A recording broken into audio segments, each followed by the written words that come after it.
नमस्कार, one India Hindi में आपका स्वागत है। भारत चीन सीमा पर विवाद जारी है। इस विवाद के बीच भारत चीन के विदेश मंत्रियों के बीच बैठक हुई।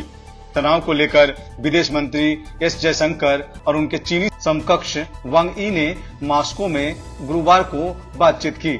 इस बातचीत में तनाव को कम करने के लिए 5 सूत्रीय योजना पर सहमति बनी। वहीं एक संयुक्त बयान भी जारी किया गया, जिसके मुताबिक दोनों पक्षों की सेनाएं अपनी बातचीत जारी रखेगी और अपने स्तर पर तनाव कम करने के प्रयास करेंगी।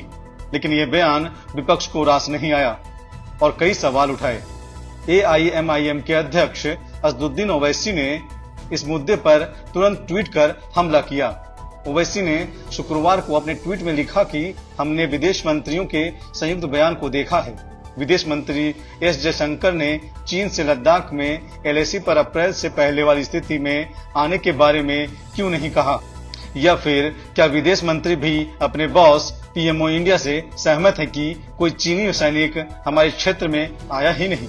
उन्होंने अपने अगले ट्वीट में कहा कि क्या मोदी सरकार ने 1000 वर्ग किलोमीटर भूमि पर भारत के अधिकार का समर्पण कर दिया है? चीन चाहता है कि बॉर्डर पर तनाव के बीच निवेश, कूटनीतिक और बाकी सभी चीजें बनी रहे।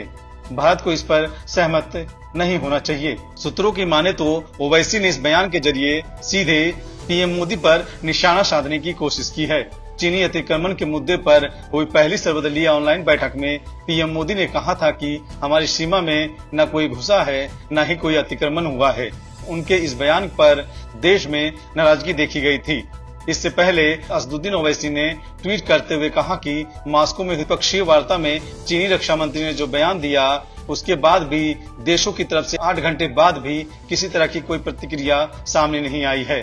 इसका क्या मतलब है? क्या हमारे देश के PM बगीचे में मोर के साथ खेलने में बिजी हैं? इतना ही नहीं, उन्होंने आगे कहा कि क्या PM मोदी के पास लद्दाख में 1000 स्क्वायर किलोमीटर में चीन पर कब्जे पर बोलने के लिए वक्त नहीं है? अपने इस ट्वीट में उन्होंने राजनाथ सिंह को टैग भी किया था। ओवैसी के अलावा कांग्रेस के पूर्व अध्यक्ष राहुल गांधी ने भी मोदी सरकार पर तंज कसा। राहुल गांधी ने कहा कि चीन ने हमारी जमीन हड़प ली है, भारत सरकार उस जमीन को कब वापस लेने जा रही है? राहुल गांधी ने अपने ट्विटर पर लिखा कि क्या वो लद्दाख में चीन द्वारा हड़पी गई जमीन को भी एक्ट ऑफ गॉड बताकर पीछा छुड़ा लेंगी? राहुल गांधी ने ये बयान वित्त मंत्री निर्मला सीतारमण पर तंज कसते हुए दिया।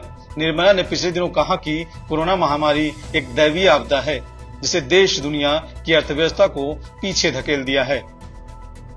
इस खबर में इतना ही। बाकी खबरों के लिए बने रहिए वन इंडिया हिंदी के साथ।